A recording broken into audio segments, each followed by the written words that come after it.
सो आज हम 13 नवंबर के लिए क्वेश्चन देखेंगे। तो जैसा कि अभी हम आप लोग जानते हैं, हम लोग जीएस 3 कवर कर रहे हैं। जीएस 3 में इंटरनल सिक्योरिटी। तो इस पे दो क्वेश्चन हमें लाइव लिखना होता है और एक जो होता है ये हमारा होमवर्क होता है। तो देखते हैं।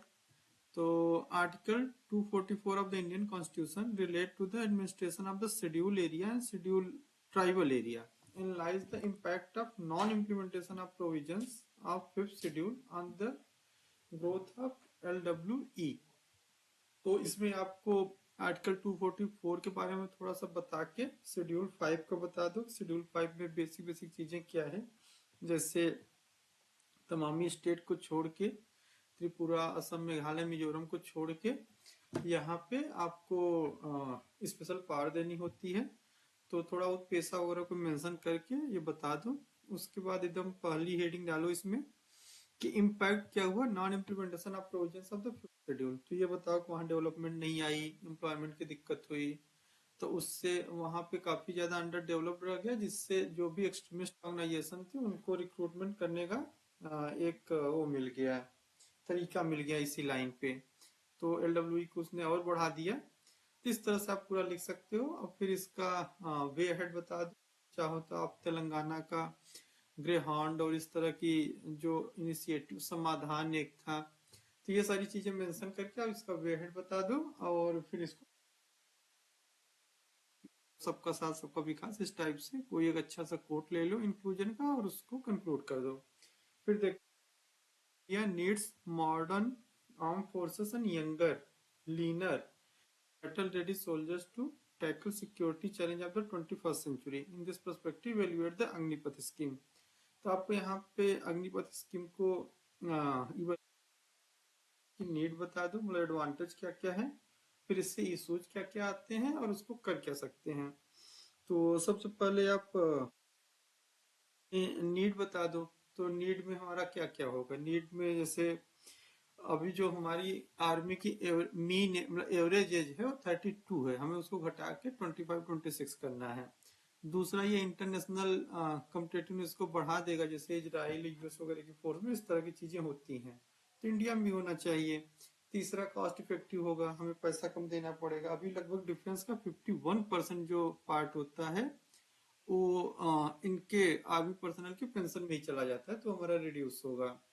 तो इस तरह की चीजें आप लिख सकते हो। बाकी अगर यंगर पॉपुलेशन होगी तो जल्दी से टेक्नोलॉजी को अडॉप्ट कर लेगी, और इस समय बहुत ज्यादा टेक्नोलॉजी ओरिएंटेड वॉरफेयर चल ही रहा है, तो सारी चीजें लिख सकते हो। इशूज क्या क्या है। इशूज ये है कि आप एक pool of army trend personal को तैयार कर दे रहे हो जो कि अनएम्प्लॉयड होंगे। तो अगर ऐसे लोग बहुत ज्यादा सोसाइटी में रहेंगे तो उनको क्रिमिनल ग्रुप्स हायर कर सकते हैं। फॉर एग्जांपल, जो ओलंपिक में आप देखो तो ओलंपिक के जो मेडल नहीं जीत पाते लेकिन इस तरह के लोग होते हैं, जैसे शूटिंग वाले, आर्चरी वाले, तो ये सारे बाद में रिक्रूट कर लिए जाते हैं क्रिमिनल ग्रुप द्वारा।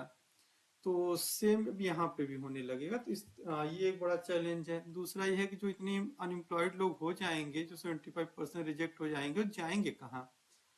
तो ये दूसरा चैलेंज है। तीसरा ये है कि जो मनी इनको दिया जा रहा है काफी कम है, थोड़ा ज्यादा मनी देना चाहिए। जैसे शायद 10 या 15 लाख है, तो इतने में क्या कोई कर लेगा। तो इस तरह के सारे चैलेंज आप लिख सकते हो। फिर वे हेड में ये है कि 75% रिजेक्शन रेट को थोड़ा कम कर सके, एम्प्लॉयमेंट गारंटी कुछ दे सकें जो रिजेक्टेड कैंडिडेट हैं, 75% या जो भी है। तो ये सारे वे हेड आप लिख सकते हो। तो ऐसे हम लोग इसको लिख सकते हैं। फिर आते हैं तीसरे पे, money laundering is a global problem that can not be solve by isolated responses, discuss the statement and also suggest way to curb the menace. इसमें मनी लॉन्ड्रिंग के बारे में बता दो कि मनी लॉन्ड्रिंग क्या होता है। अब फिर ये बताओ कि ये पूरा इंटरनेशनल रूट से होता है, ये कोई इंडिया स्पेसिफिक प्रॉब्लम नहीं है कि हम लोग इंडिया स्पेसिफिक तरीके से सॉल्व कर सकते हैं।